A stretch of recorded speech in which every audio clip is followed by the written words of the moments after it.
பர்திமேயு சுவிசேஷ ஊழியங்கள் வழங்கும் நற்செய்தி நேரம். தேவ செய்தி பாஸ்டர் ஆர். அகஸ்டின். இந்த நாளில் உங்களோடு பேசி வருகிறேன். வாக்குத்தத்தத்தினாலே போராட்டங்கள் உண்டு. எனக்கு அன்பானவர்களே, என்னைக்கு ஆண்டவரை ஆராதிக்கணும்னு நினைக்கிறாங்களோ அன்னைக்கும் போராட்டம் உண்டு. ஏன்னா இஸ்ரவேல் மக்களுக்கு இருந்ததே, என் ஜனங்களை ஆராதிக்க போகணும்னு என்னை கேட்டாங்களோ அன்னையிலிருந்து பார்த்தீங்கன்னா அவங்களுக்கு ஒடுக்கத்தின் மேலே ஒடுக்கம்தான், பாடுகளின் மேலே பாடுதான்.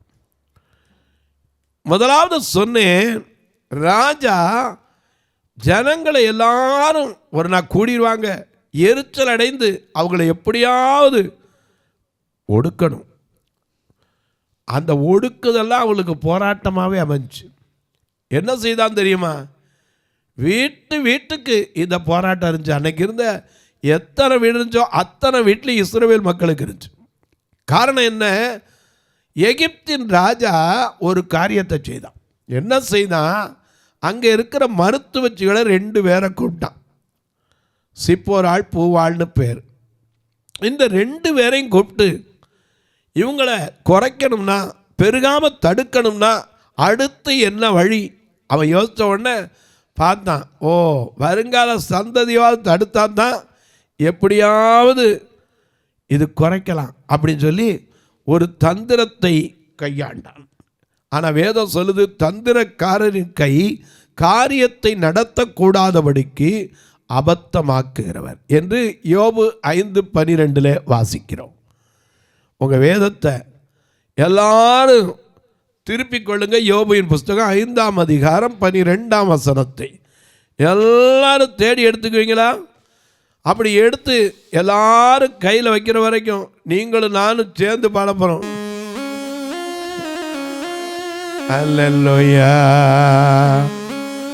இயேசுவே உன் நாமத்தினால் இன்பம் கொண்டு யாவருக்கும் நன்றியுள்ள இதயத்துடன் துடித்தோமில் நன்னாளிலே எங்கள் தேவனே, எங்கள் ராஜனே, எங்கள் தேவனே, எங்கள் ராஜனே என்றும் உம்மையே சேவிப்போம். நன்றியுள்ள ஜீயாக உமக்கென்று சேவிப்போம்.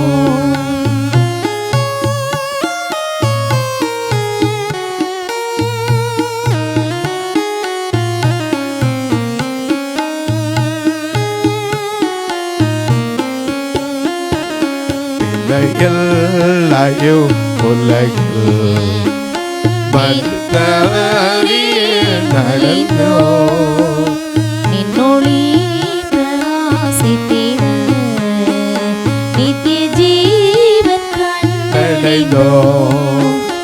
எங்கள் தேவனே, எங்கள் ராஜனே, எங்கள் தேவனே என்றும் உம்மையே சேவிப்போம். நன்றியுள்ள சாட்சியாக உமக்கென்று சேவிப்போம்.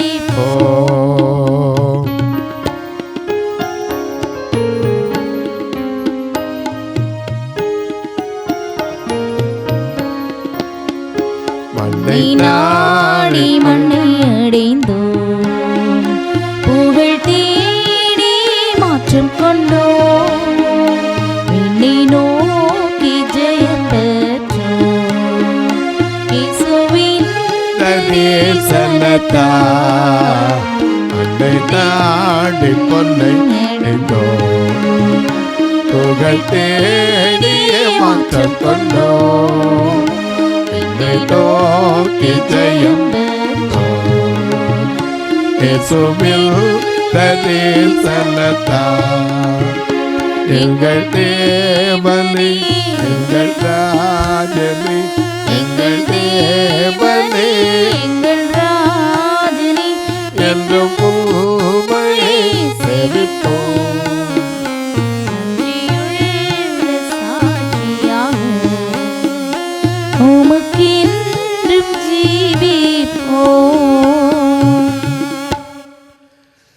என்னைக்கு நன்றியுள்ள சாட்சியாக ஜீவிப்போன்னு சொன்னமே போராட்டம் வந்தவொடனே எப்படி இருக்கும்? ஒரு சின்ன போராட்டம் வந்துச்சுன்னா ஆண்டவர் என்னை மறந்துட்டார, கைவிட்டாருங்க. வாக்குத்தத்தத்தை கையில் வச்சுக்கிட்டிங்கன்னா எப்போவுமே பாருங்கள், முன்பகுதி பின்பகுதி சேர்த்து பாருங்கள். ஆண்டவர் எப்போவுமே ஒரு கண்டிஷன் இல்லாமல் வாக்குத்தத்தத்தை கொடுக்கவே மாட்டார். ஐயா நிச்சயமாக உனக்கு போராட்டம் உண்டு, உலகத்தில் உபத்திரவம் உண்டுன்னு சொன்னவர் இன்னொரு வார்த்தையும் சேர்த்து சொன்னார். உலகத்தில் உங்களுக்கு உபத்திரவம் உண்டு, ஆனாலும் திடன் கொள்ளுங்கள், நான் உலகத்தை ஜெயித்தேன், ஆகையினால நீங்களும் ஜெயிப்பீங்க. அநேக நேரங்களில் நமக்கு அதுதான் தெரியறதில்ல. இன்னைக்கு எத்தனையோ பேர் சொல்றீங்க போராட்டம் போராட்டம். அன்னைக்கு இருந்த போராட்டம்னு அன்னைக்கு இருந்தால் நம்ம தாங்குவோமா? வாக்குத்தத்தம் என்ன? 70 பேரா போனவங்களுக்கு ஐயா உங்களை பெரிய ஜாதி ஆக்குவேன்னார். யாக்கோபுக்கு அப்படி தான் வாக்கு கொடுத்தார்.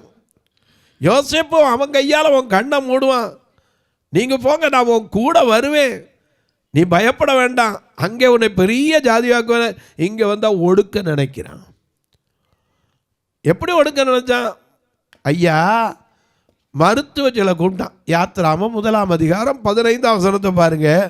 அன்றியும் ராஜா மருத்துவச்சிகளான சிப்போராள் பூவாள் இந்த 2 பேரை கூப்பிட்டான். கூப்பிட்டு என்ன சொல்றாரு? நீங்க எபிரேய ஸ்திரீகளுக்கு மருத்துவம் பார்க்க போகும்போது அவங்க கரெக்டாக மனையில் உட்காரும் போது நீங்க என்ன செய்யுங்க? பிள்ளைய பாருங்க.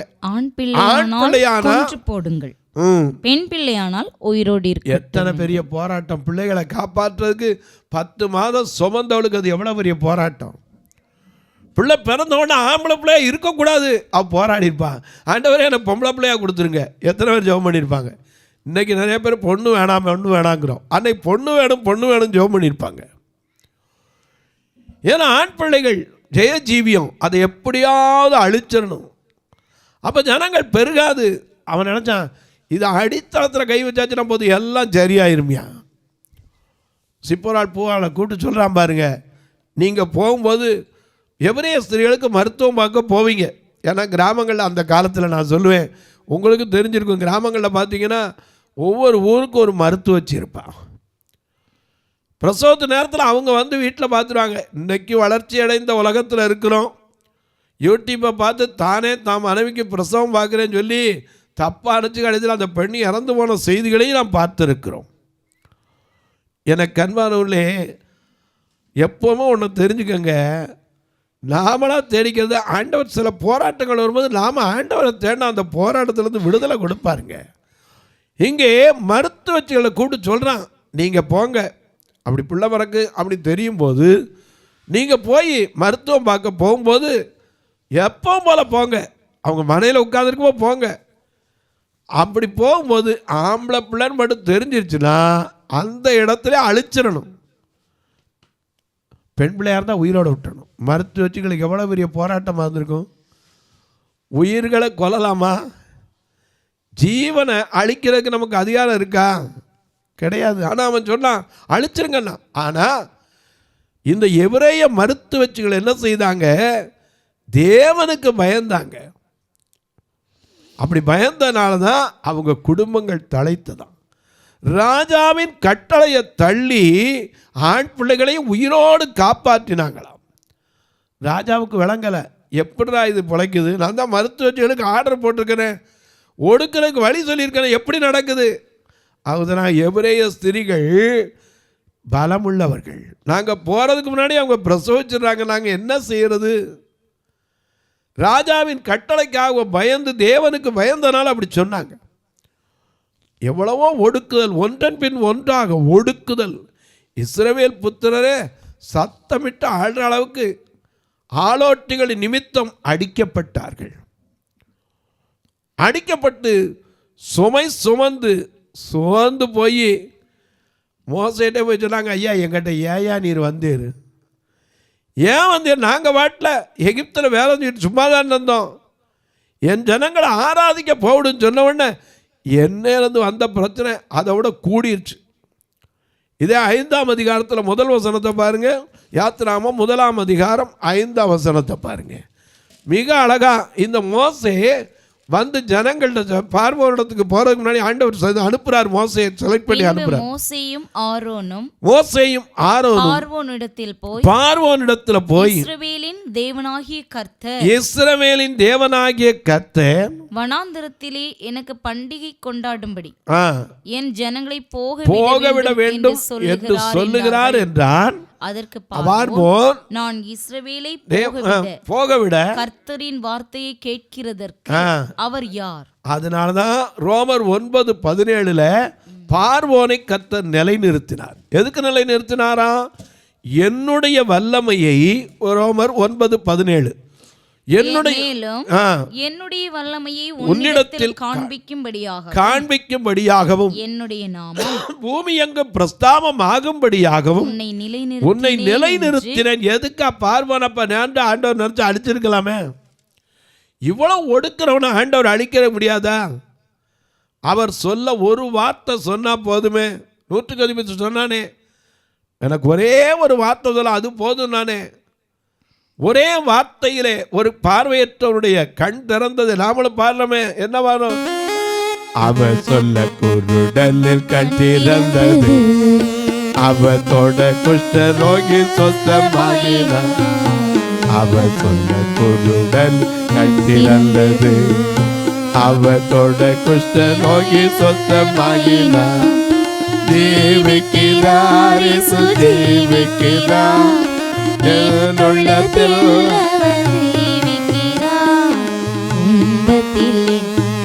துணையவரே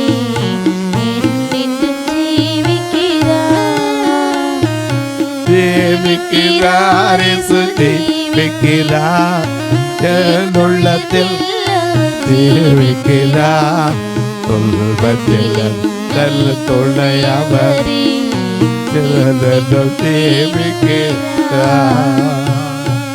மரித்தேன், சதா காலங்களிலும் உயிரோடு இருக்கிறேன்.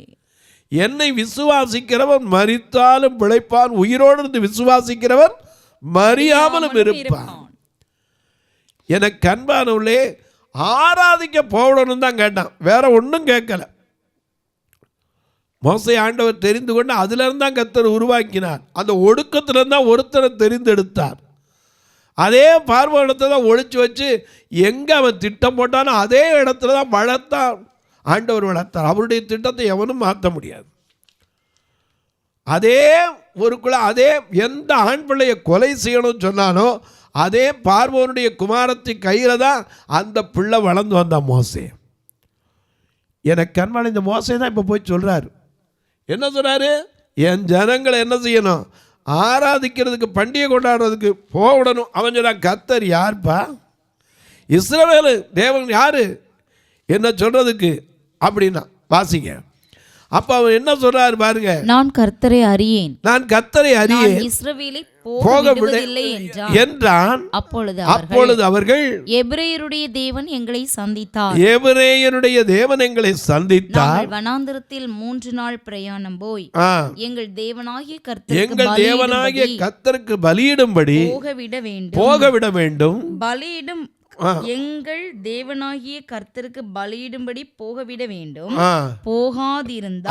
போகாதிருந்தால் அவர் கொள்ளை நோயும் பட்டயமும் எங்கள் மேல் வரப்பண்ணுவார் என்றார்கள். சரி, எகிப்தின் ராஜா அவர்களை நோக்கி, மோசேயும் ஆரோனுமாகிய நீங்கள் ஜனங்களை தங்கள் வேலைகளை விட்டு கலைய பண்ணுகிறது. உடனே அடுத்த ஸ்டெப்புக்கு வந்துட்டான். எப்பா, வேலை பார்க்கிறவனையும் வேலையை கெடுக்கிறிய, நீ ஆராதிக்க போகணும்னு.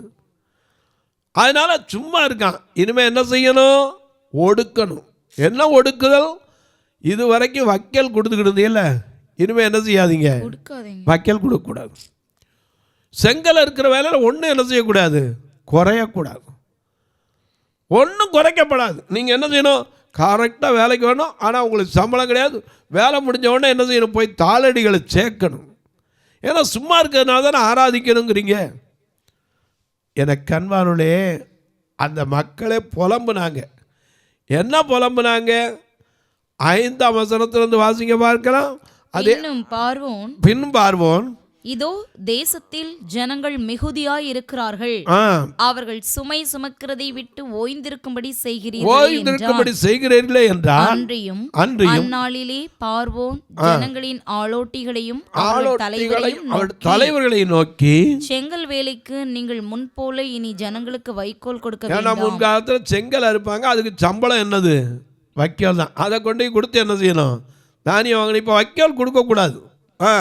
அவர்கள் தாங்களே போய் தங்களுக்கு வைக்கோல் சேர்க்கட்டும். அவர்கள் முன் செய்து கொடுத்த கணக்கின்படியே செங்கல் செய்யும்படி ஒன்று கூட குறையில, இன்னும் கொஞ்சம் தான் சும கூடுச்சு. எனக்கு கண்மார்களே, அப்போ எப்படி கேட்டிருப்பாங்க? வாசிங்க. அப்போ அவங்க எல்லா ஜனங்களெல்லாம் என்ன சொல்லியிருப்பாங்க மோசையை பார்த்து? எங்களை எதுக்கியா இவ்வளோ பாடுபடுத்துறீங்க? நாங்கள் பட்ட துன்பம் போதாத இன்னும் கொஞ்சம் ஆராதிக்கணும் சொன்னார். வந்து எங்கள் ஜீவனை கூட கசப்பாக்கிட்டீங்களே. எனக்கு அன்பானவர்களே, போராட்டம் நிச்சயமாக நல்ல போராட்டமாக தான் இருக்கும். அநேக நேரங்களில் வாக்குத்தத்தத்தினால போராட்டம் உண்டு, ஆண்டவர் தரிசனத்தினால போராட்டம் உண்டு. மறந்துடாதீங்க. இஸ்ரவேல் மக்களுக்கு அந்த சிறையிருப்பில் நீ சாவதில்லைன்னு இருக்கார். ஆனால் அவங்க செஞ்ச சேட்டையினால தான் சேர்த்தாங்க. வனாந்தரத்தில் ஒரே நாளில் 23,000 பேர் விழுந்து போனாங்களே, ஏன்னு கேட்பீங்க. அவங்க செஞ்ச சேட்டை என்ன? எல்லாம் கிடச்ச உடனே தெய்வத்தை மறந்துட்டான். அவங்களுக்கு என்ன பண்ணுச்சு? சாப்பாடு இருந்த இடத்துல கிடச்சி, மண்ணா விழுந்துச்சு, தினம் விழுந்துச்சு, சாப்பாடு வந்துச்சு. ஒரு நாளைக்கு ஒரு நாள் வர வர வர வர இவங்க உட்கார்ந்து விளையாட, புசிக்க, எந்திரிக்க, குறிஞ்சு விளையாட, விக்கிரக ஆராதனை பண்ண, வேசித்தனம் பண்ண, கிறிஸ்துவையை பரீட்சை பார்க்கவும் துணிந்தார்கள். அதனால தான் ஒரே நாளில் என்ன செய்தாங்க? 23,000 பேர் அழிக்கப்பட்டாங்க. ஆனால் ஆண்டவர் அழிக்கிறதுடைய திட்டமா? ஒரு நாளும் அவர் காக்கும் தேவன். ஆனால் இவங்களுக்கு என்ன தெரியுமா?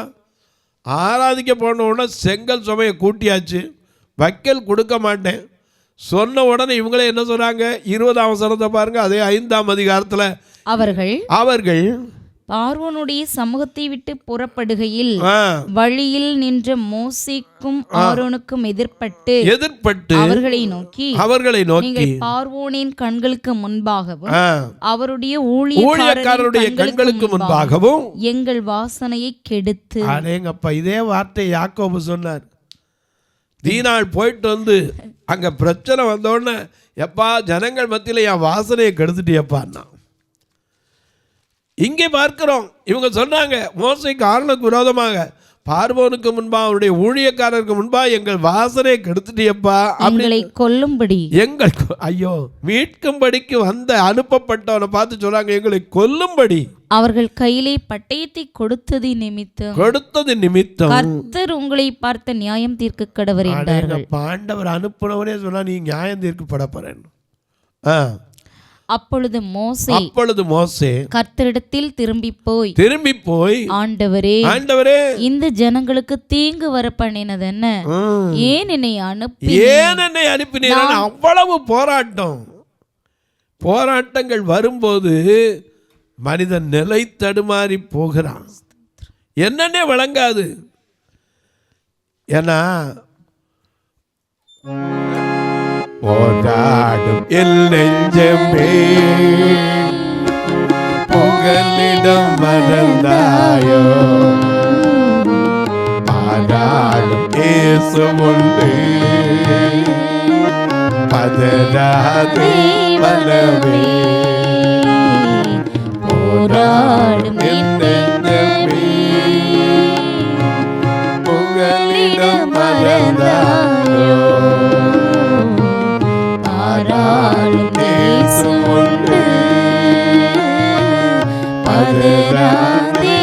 மனமே ஆனந்தம் பேரானந்தம் ஆனந்தம் பேரானந்தம் அருளாத சமூகத்திலே. ஆனந்தம் பேரானந்தம் அருளாத சமூகத்திலே. போராடும் என் நெஞ்சமே மறந்தாயோ இயேசு உண்டு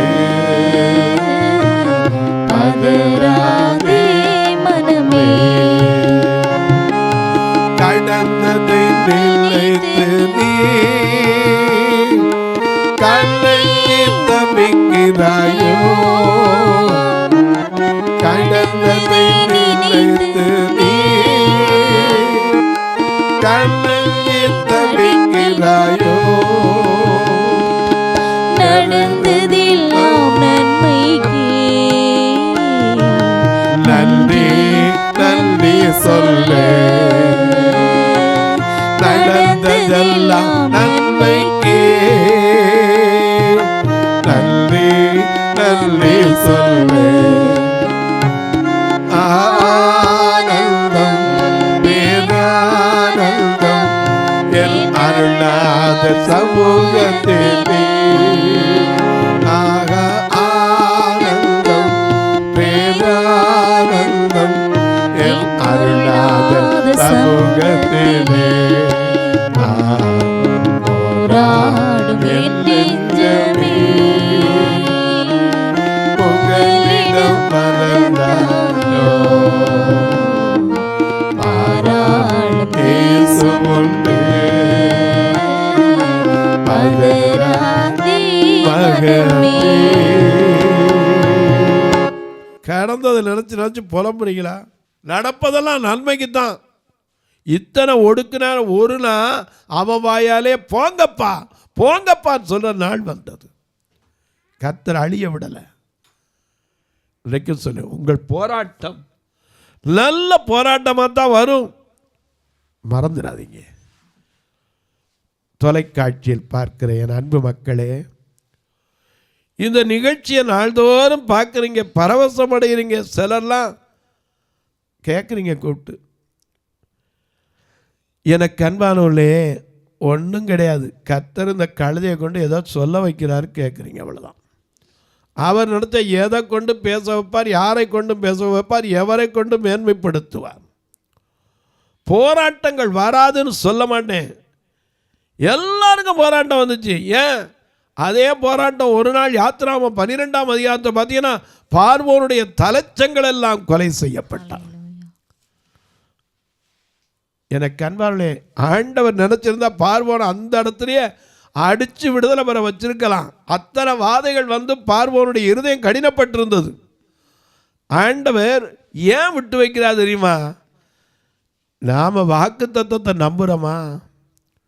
சில பாடுகள் வரும்போது வாக்கு தத்தத்தை, ஆமாம் வாக்கு தத்தம் இருக்குது, என்ன நடந்ததுன்றோம். என்னைக்கு வாக்கு தத்தத்தை கையில் எடுக்கிறீங்களோ அது நிறைவேற வரைக்கும் போராட்டம் இருக்கும். நிறைவேறின பிறகு உன் வாழ்க்கையில் மற்றவன் பார்த்து உன்னை பொறாமப்பட ஆரம்பிச்சிடும். அன்றைக்கு இஸ்ரவேல் மக்கள் புறப்பட்ட போது அங்கே எகிப்தில் இருந்தவங்களும் அப்பா எவ்வளோ ஒன்று பாடுபட்டாங்க, இன்னைக்கு பாரு கிளம்பி போனால் போதுங்கிற அளவுக்கு கர்த்தர் அற்புதத்தை செய்தார். தொலைக்காட்சியில் பார்க்கிற நீங்கள் இந்த ஊழியத்துக்காக எப்போ ஒரு வார்த்தை ஜெபம் பண்ணணும். என தொடர்ந்து வருவதற்கான தேவைகள் சந்திக்கப்படும். அது மட்டும் இல்லைங்க, எங்கள் சபை 2 பார்வையற்ற மக்கள் தான் நிரம்பி ஒழிவாங்க. வந்து பாருங்கள். எப்போமாவது மதுரைக்கோ இல்லை திருநெல்வேலிக்கோ வரீங்கன்னா எனக்கு ஃபோன் பண்ணுங்கள். நானே வந்து உங்களை கூட்டிகிட்டு வந்து காட்டிட்டு திரும்பி நீங்கள் ட்ரெயினில் வந்தாலும் பஸ்ஸில் வந்தாலும் உங்களை அந்த இடத்துல இறக்கி விடுறேன். ஏன் தெரியுமா? நீங்கள் வந்து பார்க்கணும். எதையோ போய் பார்க்குறீங்களே, 2 கண்ணு தெரியாத மக்களுக்குன்னு சபை இன்னைக்கு இங்கே வைத்திருக்கிறோம். வந்து பாருங்க.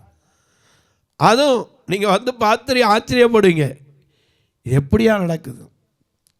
எந்த காணிக்கையும் இல்லை. ஆண்டவரை நம்பி இன்னைக்கு வரைக்கும் 32-33 வருஷமாக நிற்க உதவி செய்தார்.